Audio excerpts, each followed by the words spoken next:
All right. Dr. Ritter, we can just start off. What was the inspiration for the book, Becoming Fearless?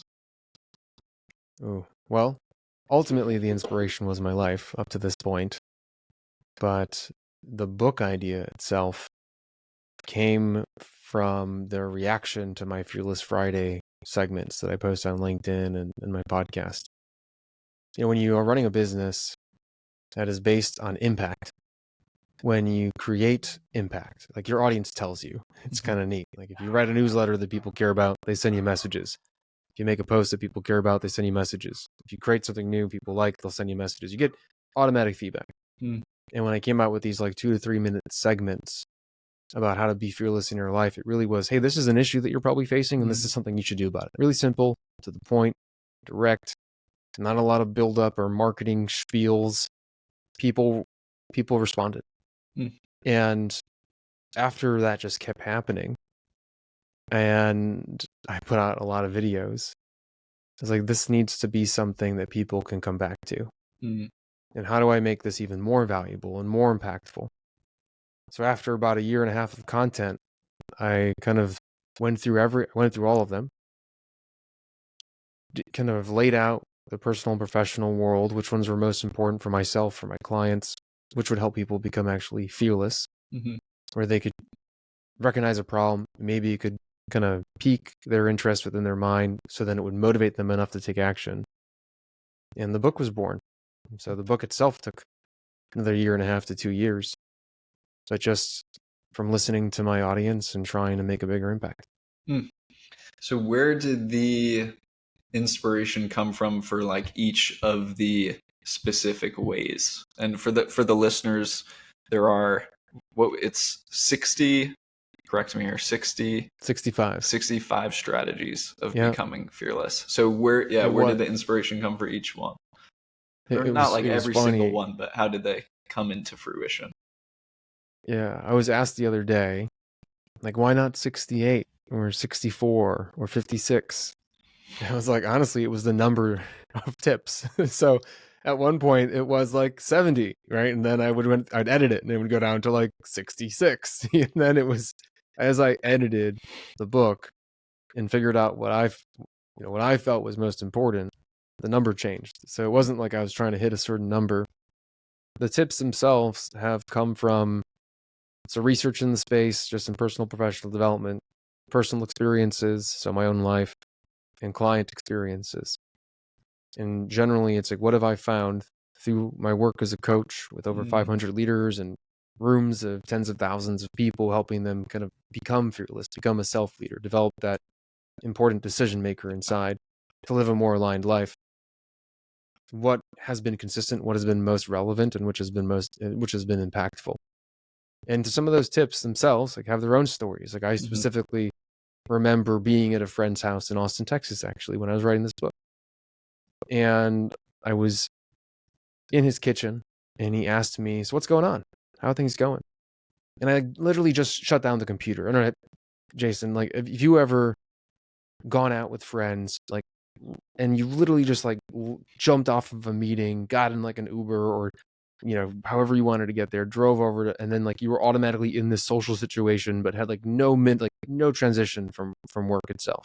Yeah. And so I was in his kitchen, still thinking about work and all the things that I had to do. And I was stuck like in a different world. Like I was stuck in my job. And he asked me, like, how you doing? And I was like, well, I had this running list of things that I wanted to complete, but nothing could have gotten done in that moment. There was no chance. I didn't have my computer. I wasn't going to pick up the phone and call. Like I was making a choice to be social. And there was this little click in my mind. And I've worked with clients on this before, but sometimes when there's like certain moments where something becomes even more impactful to you. Like it becomes a memory. It has an emotive response. It gets ingrained in your brain. Like almost like it's branded, right? So you take this hot poker and brand it into your brain. And just like almost like screaming from a mountaintop, you can't do anything now but be here. And that moment was like the source of, okay, I should put this in the book. Like I knew this thing was important, but I need to put this in the book because it's that critical. The idea of you can't do work when you're not at work.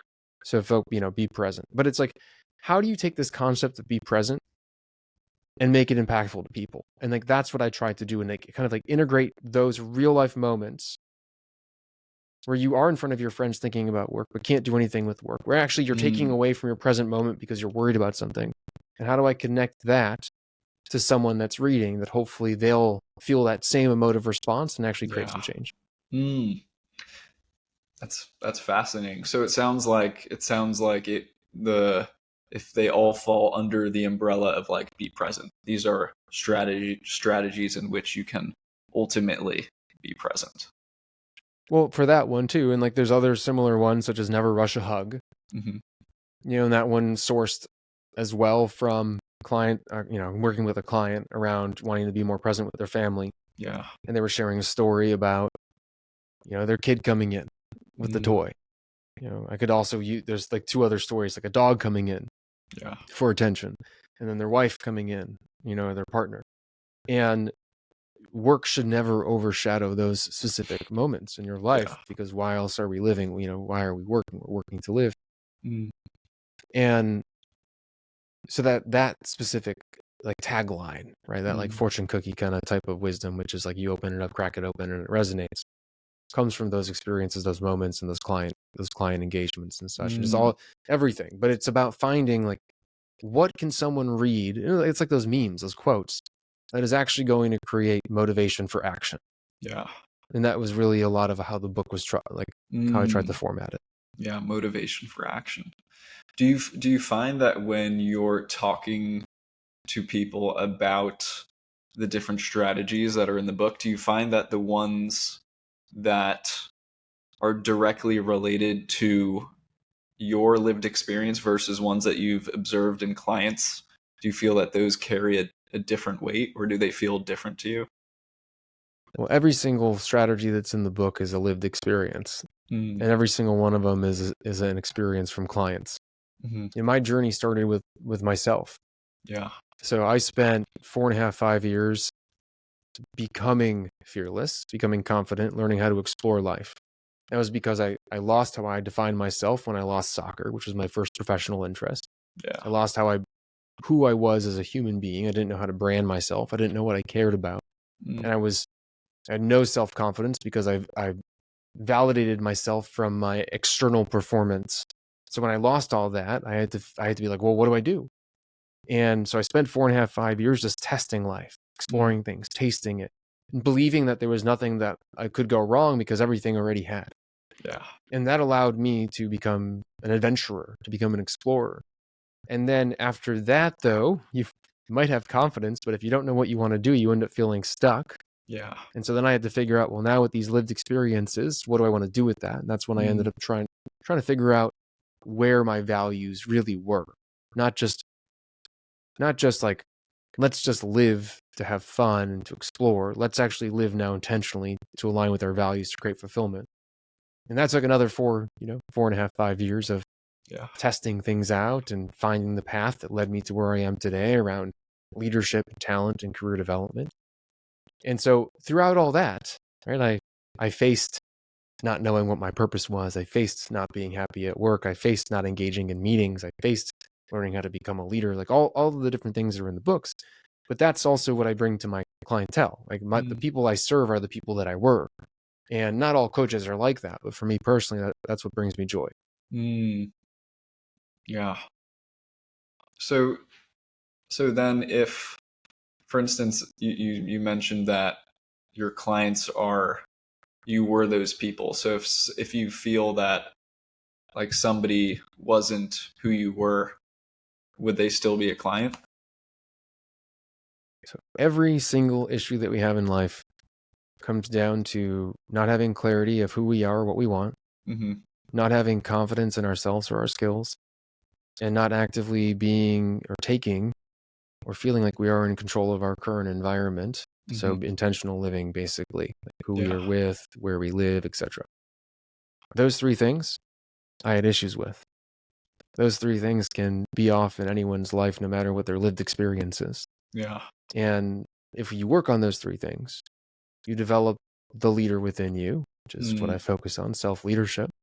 which then can help you achieve the goals that you're interested in. I don't actually have to want to achieve those goals, have achieved those goals, but I 100% can help individuals get clarity on who they are, clarity on what they want to achieve and how to achieve it, build confidence in themselves, in their abilities, and then figure out how to strategize an environment that's going to help serve them and motivate them in their work environment, in their life. Yeah. Yeah. And yeah, as you mentioned purpose before too, and I read something in your book about purpose, and I thought this was really profound. And you said having a purpose means you'll never be satisfied. It's up to you. It's up to you to know when you've done enough. Yep. And like this notion of it being like, from that, it sounds like you're saying, but you're not saying that it's a journey and not a destination. So the visuals that come to mind are basically like, okay, so you're lost in life, and all of a sudden you find the thing that you care about, and you don't really find it, you kind of like create it. So you're sitting there, it's completely dark, you don't know which direction you're going, you're just aimlessly wandering. You decide to sit down and start building something, and you end up building this thing that shines bright. That's our purpose. It's the thing that guides us in our decisions. It brings us more joy. It lets us feel like we're safe a lot of times. Not always, most of the time, especially when we pair it with confidence. So we have this bright, shining object. What we tend to do is think that we have to follow it, or it's going to lead us in a certain direction, or if we maybe chase it enough, we'll finally catch up to it and be fulfilled. It's like, that's not how it works. Really, what our purpose is, it goes in a bag. And whenever we're feeling unmotivated or we're not feeling as happy with life, you open it and take a little bit out. But like, we don't act like that. We try to like to somehow complete it, to finish it, to feel like we've achieved it. But that's not what purpose is. Purpose is never supposed to be complete, which is why when people have goals and they say, the most important thing in life is for me to get this title, to launch this company, to make this amount of money, but they get there and they realize that, that wasn't it. Because life, as you mentioned, is a journey until it isn't, until we decide until it ends for us in some way, shape, or form. And along the way, our goal is to try to, I wouldn't say be happy, but to feel like we're doing something that's important to us. And that's what our purpose is. I was actually just listening to a podcast that talked about AI. And one of the biggest concerns with AI is that it's going to take away meaning. Because if we don't feel like we have anything to do with our lives and ourselves, then what are we? And so purpose is that thing. And that's what it should be used for. And if too often, and I say this in the book too, we just put purpose on a pedestal, just like we do our relationships or our partners or a job or a goal. And we're like, you're really important. You're more important than me. I'm going to bow down to you. I'm going to dedicate my life to you. And we forget that we created that thing. Like we built it. We gave it importance. So no matter what, like if you need to sleep because you're not feeling good one day, like it's so sad when people feel bad about themselves because they're taking care of themselves when in comparison to like a purpose or something they think they need to achieve. The thing that they need to achieve is something that they give an importance to. Okay. So I'm soapboxing. Yeah. What would you say that is then, that part of somebody that feels guilty for not doing more when it pertains to purpose? Where is that coming from? It's different for everybody. Who's judging you? Who do you owe? Who are you working for? What don't you feel you have enough of? These are some questions that I would sit down in front of someone and start asking.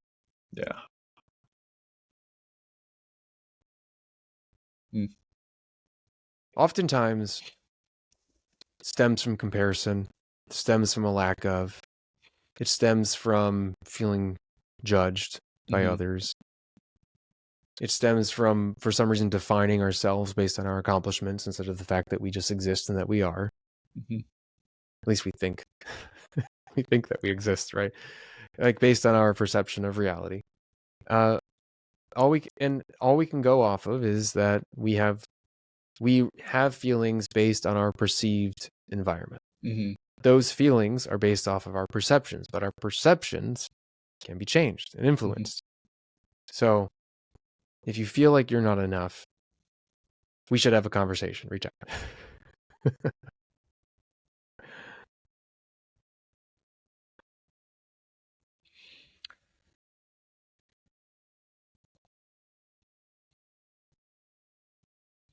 So then, do you think that purpose is,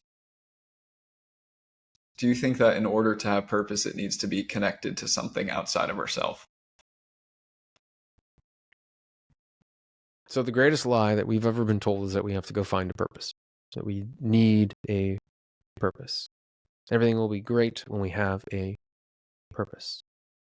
So if you decide as a human being that you want to believe that something is important, you want to define it as something that you care about, which is generally influenced by your experiences and your friends and your community and your culture, or just a variety of influences, you now have labeled something or feel emotion towards something that is now important to you. It doesn't have to be outside yourself. The feelings you feel are inside yourself. You've just now given something a certain level of power that you can experience. So, for example, and oftentimes, though, we ascribe power to something, we give it purpose in a way that doesn't fully serve us. So, for example, one of my number one values is health. Health, for me, can be defined by in any way, shape, or form that serves me in a given moment.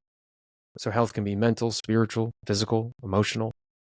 Based on my current success in life, how can I perceive that value in a way that fulfills me? Mm-hmm. So let's say, for example, I get injured, which I was recently. Like my brachialis or something. There's a muscle here from your neck to your shoulder blade. It was pulled. It was injured. I could barely move my neck. My back also was pulled a little bit. So if I define that value, and I go to the gym every morning, if I define that value as a certain type of workout, then I would not be able to create joy. I would be stressed. I would be depressed.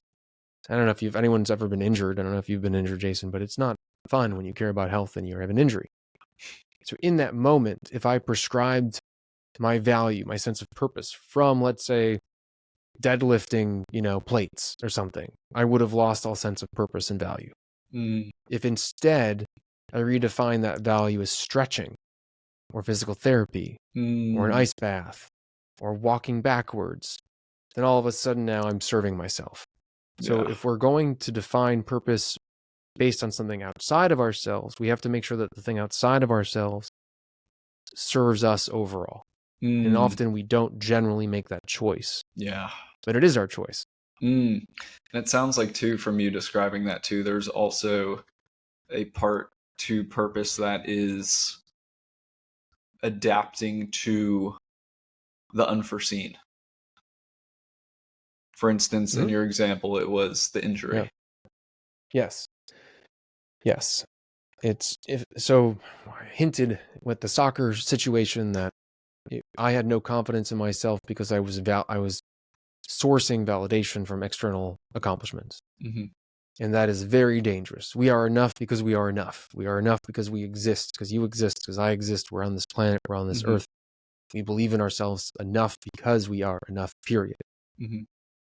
The thing we achieve, the purpose we prescribe ourselves to, needs to feed that. So the thing I care about doesn't have to actually define who I am or my worth. It's just the thing I care about. Yeah. So your purpose is something that, again, it is there to bring you more fulfillment and joy and motivation. Yeah. It's not there to make you feel like you're not good enough. It's not there to make you doubt yourself. And oftentimes we give it too much of ourselves. We give something outside of ourselves too much importance. We allow it to define our self-identity and self-worth. It is a very dangerous place to be, which is why when we are dealing with something, let's say, for example, I want to get a job in health because I care about health. Well, the job is something that I want to do because I want to work in this field, but it doesn't completely limit where I can work or what I can do. So maybe I volunteer, maybe I shadow someone in the field, maybe I offer services, for free or for low cost as an entrepreneur to learn while trying to get a full-time position in the space. But not getting a position in the space immediately tends to defeat a lot of people. Say, oh, I really want to work in this field. Really want to work at this company, and I'm not getting the success I want right now, so I must not be good enough. No, that's an external accomplishment that can occur over time based on the experiences and network that you develop. Yeah. So really what it is, it's like, I am in this field. I am ingrained in this field. I'm building relationships in this field. I'm reading books in this field. I'm volunteering in this field. And because I'm taking those steps forwards and enjoy it, eventually I will get a job in this field. That job, though, is not my purpose. Yeah. It is a stepping stone for you to feel more fulfillment, to create a career or job, or in that life, a way to earn money that is more enjoyable than not. So it should never, a goal or something that you're working to achieve should never define who you are. Yeah. You should define who you are. Yeah. And it sounds like in the first part of that example too, it didn't have the part of being adaptable and flexible to the outside circumstance. And like, it sounds like in that example, someone was allowing that to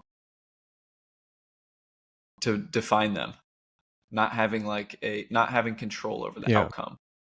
And I bring up careers because I work in career development, and I work, basically, I help leaders in their careers in a variety of ways. And very often people will have beliefs about getting a job that don't serve them, that aren't based in reality. And then you can see this in business owners, you see these people in life. I mean, you see this in dating. You especially see this in getting a job. So statistically, when it comes to cold job applications, you have a 0.5 to 2.5% generally right about now of getting an interview for a job you apply for when you have very, very good tools, like a very good resume, good LinkedIn profile, good experience. So does it make sense for someone to feel that they're not good enough or worthless, or that they'll never get a job if they apply to one job and don't hear back? Yeah.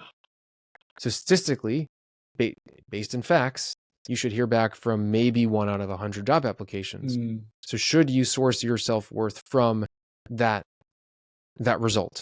Yeah. Very often people do. And they do this in everything. Do this in dating, do this with friends, do this with, health results, etc. So that's really what kind of I'm referring to right now when it comes to, should we base our self-worth off of results? Well, maybe we should get some facts about those results and not think that everything is just supposed to work out in the first try, in the first date, in the first application, in the first job. Like, there are countless examples of people that have been fired repeatedly, that have gone bankrupt, that have failed out of school, that have achieved feats that are beyond my comprehension at the moment, behind my current network and social circle. Anything's possible if you decide to work towards it consistently and to strategize and to problem solve. Life is a multitude of problems and decisions where hopefully you have some fun along the way. Yeah. So what would you say then, because it sounds like what you're also describing too is like resilience. So like how would you say, or what do you think is the best way for someone to cultivate that resilience in order to be able to continue moving in the direction that they want to go? Run track and play a sport.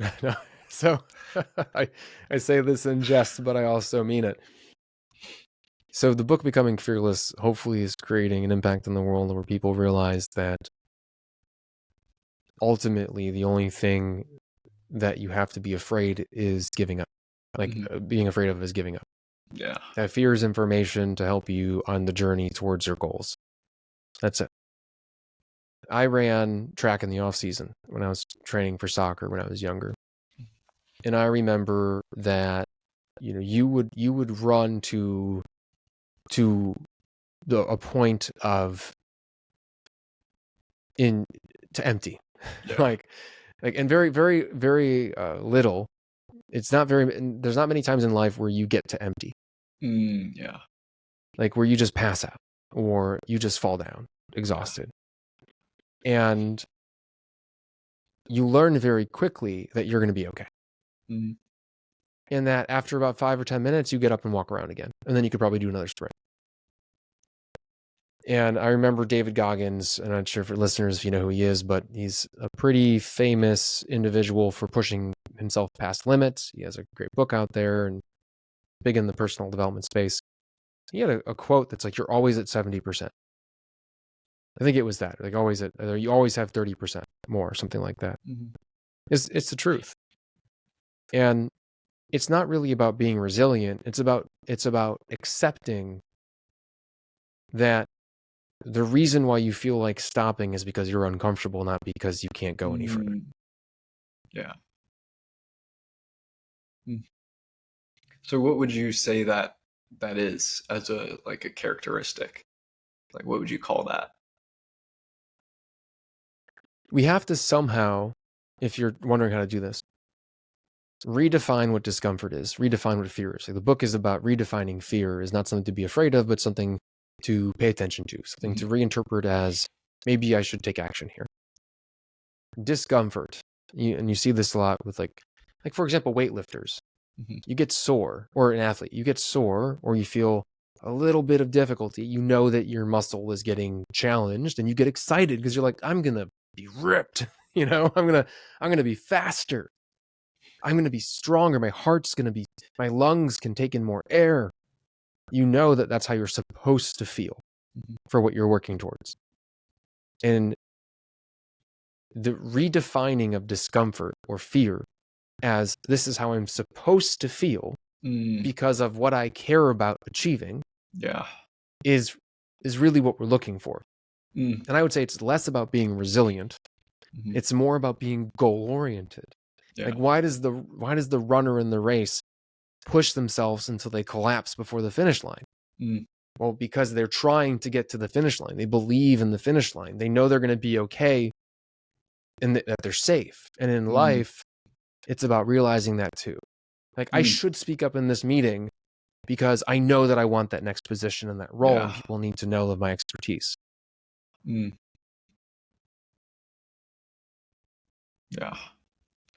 So then in that scenario then would the outcome would just be whatever's on the other side of fear. Is that what you're saying? It's I am supposed to feel fear because this is new. Yeah. And this relates to something that I care about. So oftentimes we get nervous and feel fear because we're actually, you might have heard this before, we're actually excited. Yeah. This happens to me too, still. And people are like, what? Really, Ben? You speak in front of audiences all the time. I'm in the green room, getting ready to go on stage, and my legs start shaking. My body is having an automatic physiological response to the energy that I feel. Some people might go, whoa, no, this is nervousness. Yeah. And then they focus on that and they spiral. They go, I'm going to fail. I'm going to do terrible. They start breathing faster. Before you know it, that same indicator, the leg shaking, turns into a panic attack. Instead of legs shaking, wow, my body has a lot of energy right now. I must be really excited about this speaking engagement. Maybe I need to shake it off or jump up and down a couple of times to loosen up because there's a lot of energy that's being held right here. I need to smile. I need to raise my voice. I need to move right in the beginning to make sure that this energy has a conduit. In so many different instances, people take a feeling, they ascribe a thought to it, and that turns into a belief, and they spiral. And that's what happens in fear. We get trapped into a fear cycle or a spiral. We spiral out of control. That phrase. And so, if we want to avoid that, we have to practice feeling fear, Mm-hmm. feeling nervousness, feeling discomfort, but ensuring that it's in a safe space. So maybe it's with a coach, with a friend, maybe it's something just small, and then not perceiving it as fear and Mm. acting as if it's a signal to take action in some way, shape, or form. That's what the book is written. That's why it's Mm. written the way that it is, Yeah. to learn and reinterpret that physiological response that we've now defined as fear, that we're now redefining as excitement Mm. or as a sign to take action, is real. Yeah. We have to support it with action and with actual experiences. Mm. Yeah. Like reconditioning the body and the mind. It sounds like exposure therapy almost. Mm-hmm. Yeah. I mean, the same thing that happens with social. So I started my whole career in social dynamics. I was a Mm. very unconfident, awkward kid. So what do you do as a guy that you go online, you type in, how do I become confident? How to become a confident guy? You get a bunch of dating stuff. Yeah. And so I would just go around talking to strangers because I was scared. I was so scared of talking to Mm. strangers. And I would go up there and just start conversations. And guess what? No matter what happened, everything was okay.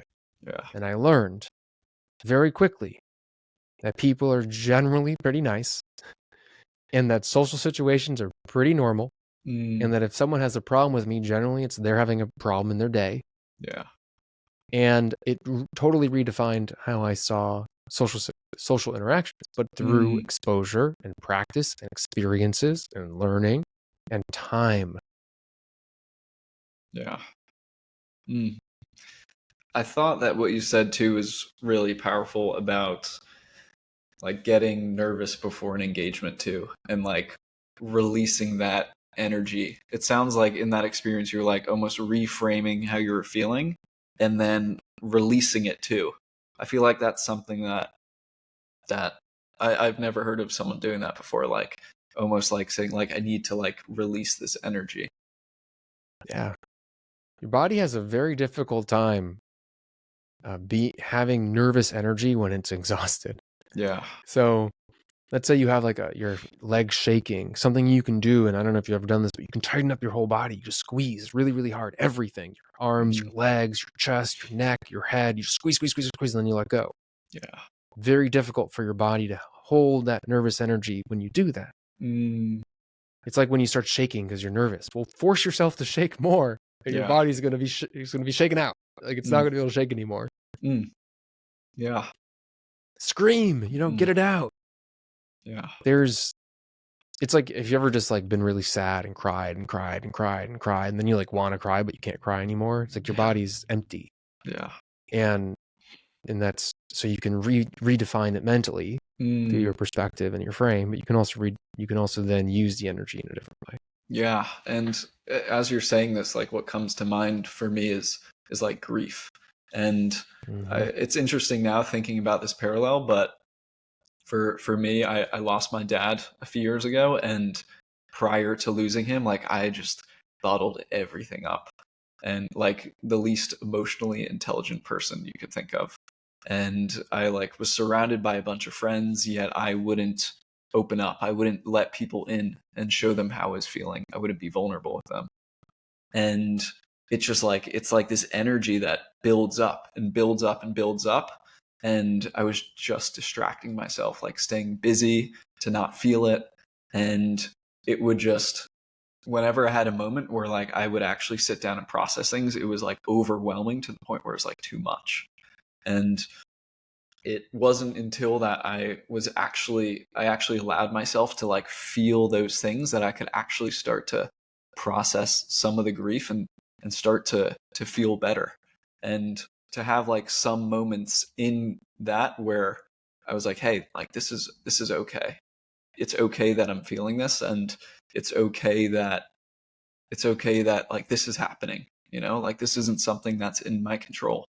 And yeah, that like that might be more of like an extreme, but I think that the principle is the same, in which it's like if we're feeling something overwhelming, it like we have to like let go. We have to let go of it, and it's almost like the natural thing to do. It's not natural to like bottle it up. Like that shit'll kill you. I was on a flight just like yesterday, 2 days ago, and I got to see Inside Out 2, and I loved Inside Out. Have you ever seen those movies? No. Okay, get on it. This is your Okay. homework assignment. No, I'm not a big movie watcher, TV person, but like these movies will make you cry. They're so good, and it's all about feeling emotions and the different emotions that we have, and how it's important to be sad, and it's normal to be anxious, and we get embarrassed. Like they're just feelings Yeah. based on our interpretation of events. They're neurochemical response. I'm not a scientist, right? But generally, it's like a reaction happening in our body, Hmm. and those are okay. And if we can interpret them in a way that serves us more, but sometimes we just have to feel them. Yeah. And it's okay to feel bad one day, because generally that means you're probably going to feel good another day. Mm. And I was working with a client. He was going through a bunch of stuff at work, and we were problem solving and strategizing. And I kind of stopped him. I said, "Okay, great. We're doing this thing. We're frustrated. We're angry. We got ideas. We got solutions. Mark in your calendar 6 weeks from now. Just put a little note with a question. How do I feel?" Mm. And 6 weeks passed. We were in a session, and he's like, "Guess what, Ben? The calendar invite came up this morning, and I feel okay. I feel good. It was a great day." And just like a reminder that we are not our days. We are not our emotions, and that life is a culmination of events. Eventually, something's going to be different in the future. Yeah. And we just forget that. We forget that in the moment. We forget that when we get a loss of a life. We forget that when we lose a job. We forget when we feel rejected. Mm. We forget those things. We focus on the negative and we magnify them. Yeah. And it's okay to feel them, but it's not okay to define yourself by them. Yeah. Yeah. Defining yourself, and then I think the other like red flag would be like distracting yourself. Mm-hmm. And yeah, I think that like for me that was like another big one, like in the beginning, like drinking and distracting myself from being Yeah. present with how I feel. And it's almost like that it puts salt in the wound in a way.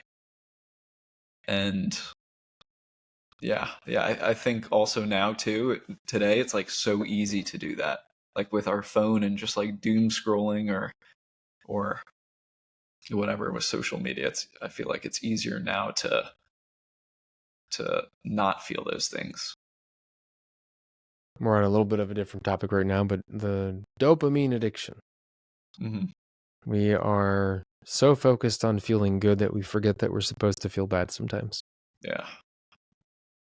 We become Yeah. so desensitized to the beauty of life, to the fact that I should be able to sit here and take a deep breath and go, wow, that's fucking magic. Mm. See, hopefully I can swear. If I can't swear, Yeah. I'll take No, that you're back. good. I'm You're sorry. good. No. Like, that is something that we should all be able to feel.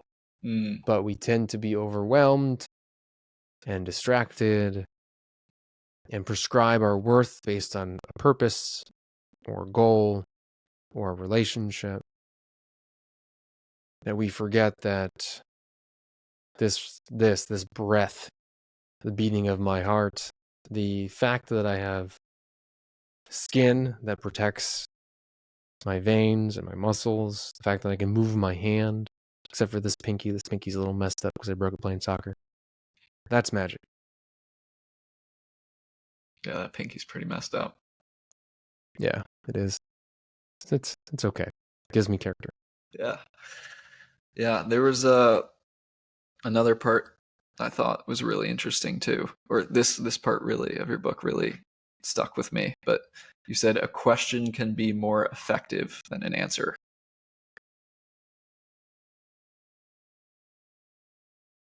And like this notion of, I don't know if it's like just Western society, but like always trying to solve, like solving right away. And like in that solving doing mode, we forget to see people for who they are in that moment. We forget to see people. Yeah. We see Yeah. problems to solve. Mm. Yeah. And yeah, I guess I think the first thing that comes to mind for me is like also like in my relationship too. Like I feel like there's times where like I'm just so going in work or whatever in life, and then sometimes like something comes up and I'm just like in do mode. And like just from being in that pattern of doing, I'm like, okay, like how can I solve this right away? And like forgetting to like really just yeah, sit down and be present and listen and understand. If anyone listening to this is interested in this idea of asking a question, I would challenge you to next time you're in front of someone, you can either do 10 questions or 5 minutes. But your goal is to only ask questions during that time. So 10 questions or 5 minutes, whatever's easier for you. It's generally time is easier because it's hard to count questions. Yeah. But relationships don't need to solve their problems. Mhm. They need you to care and to listen. Yeah. And oftentimes we don't even know the problem that we actually are solving. And the person even sharing the problem doesn't know the problem that they really need to solve. Mm. Questions can help deepen relationships and get to the heart of issues. And it's kind of almost selfish to think that we know the answer to someone's problem. Mm.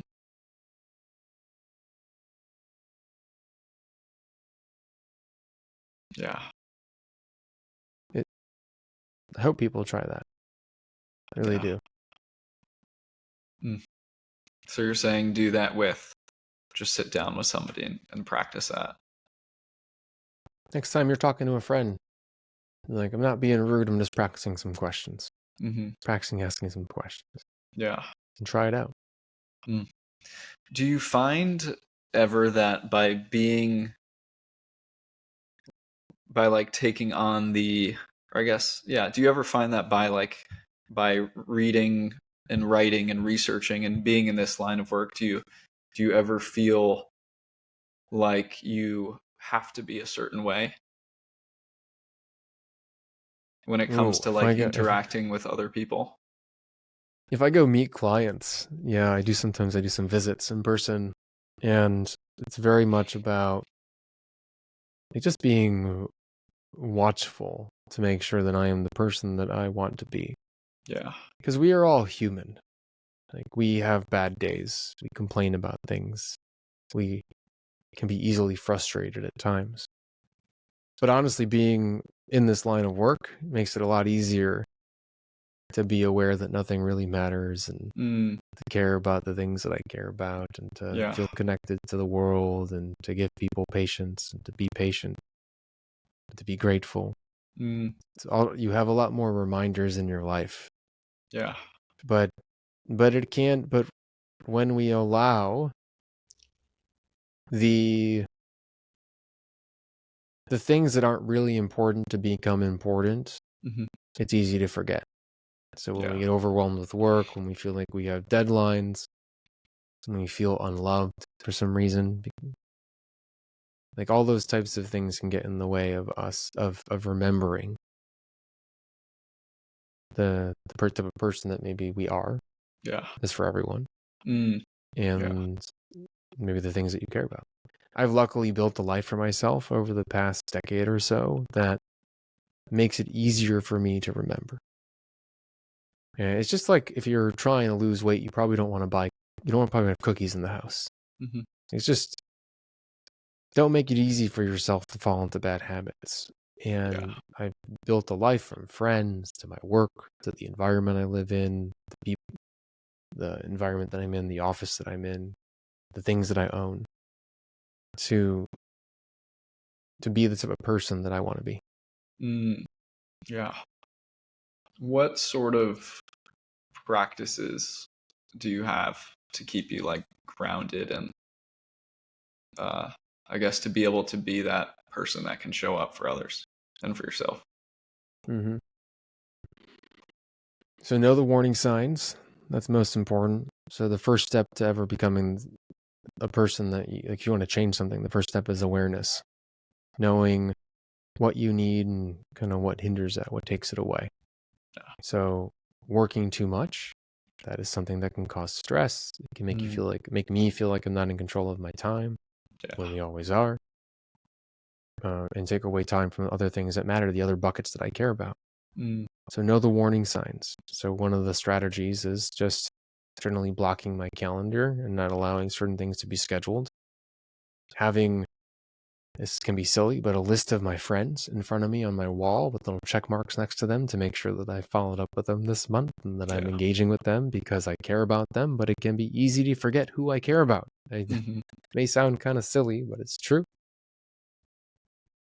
Other reminders like that. I have a very, strong affinity to health and wellness. So making sure that I'm going to the gym every morning, that I'm running. I eat a certain way. So I've actually in Austin, Texas, there's a great kind of meal delivery service, all local, no seed oils, allergen friendly, called Seasons ATX. Before I would just purchase certain foods. Now I use them a lot to help create that kind of health, the nutrition that I want to have in my life. And it's honestly, it's that simple. I don't have a time of meditation. I do write lists every morning. And then when I feel stuck, because I have a life that I'm very, very grateful for, the life that I've created around myself, for the work that I do, how I make money, the content that I create, which helps create reminders of the things that I believe in, the people that I work with, which also helps reinforce the beliefs that I have. But if I ever do feel stuck, it's knowing that trigger, saying like, oh, there's that warning sign, that alarm bell that's going off. I need to sit down and I need to think, close my eyes, talk to myself, talk through the problem, or I need to journal, or I need to reach out to my network of coaches or friends that I have to also talk through that problem. To potentially also utilize skills-based learning. So I'm struggling with this thing, so immerse myself in it, right? Like download a bunch of podcasts, read a book on it. So kind of have that focus point.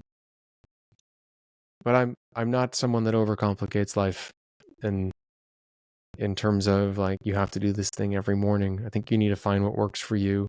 And too often we try to overload ourselves with things that we must do to have a good life, and that's just not true. Yeah. It sounds like also like a balance between like discipline and also listening to what we need for ourselves.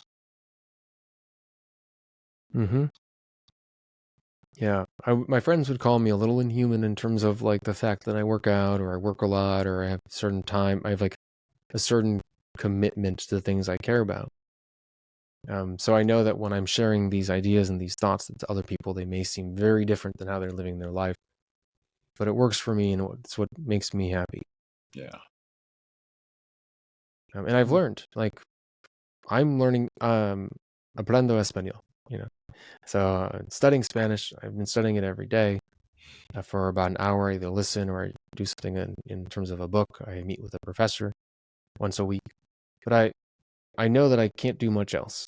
Like, that is the thing I've decided to work on right now.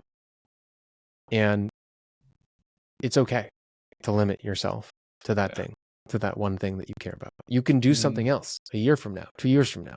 Yeah. When I'm fluent in Spanish, great. I'll pick a different hobby. So also keeping in mind that we're working full time, we have a group of friends that we want to spend time with, we're taking care of our health in some way, shape, or form. You don't have a lot. It's like, where's that extra bit of time coming from? So generally, we can dedicate ourselves to one thing to really, if we want to get really good at it. Yeah. It sounds too that you have a very clear idea of like what you prioritize, what your priorities are. And that's kind of at the backbone of how you choose to spend your time. That's where the control piece of the 3 C's of self-leadership comes in: the clarity, the confidence, and the control. So how are you living a life that serves you? That means that you have to say no to things. Yeah. So living a life that fulfills you is actually less saying yes, it's more so saying no. And the people that I work with that have issues in terms of clarity, career clarity, picking what really matters to them, have a hard time giving up different career paths.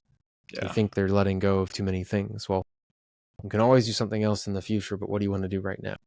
Mm. And so we work through their values and their goals and their experiences, and we eventually come to terms with something that they care about. Yeah. One thing. It can be an intersection of many things, but generally they have to say no to other potential paths. And the number one thing that holds someone back when they're trying to create a career or a network or a business is they keep getting derailed by other opportunities or other things that they think matter to them. Mm. And they just Yeah. get off track. Mm. Same thing in relationships, right? So you're with someone. The only way that relationship is going to grow and to flourish is if you dedicate and commit your love to that person. Mm. And not if you look for reasons why you shouldn't. It's okay. Yeah. If it doesn't work out, you'll find enough reasons and go find somebody else.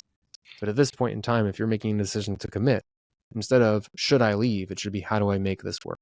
Mm. Yeah. Same thing with a lot of other things that are in our lives. Yeah. Mm. Well, thank you so much for sitting down with me and having a chat. I appreciate you coming on the podcast. I appreciate the chat and the conversation. Maybe we'll have another one jogging around Lake Austin Yeah. or at some of these local events that keep popping up. Sounds good. All right.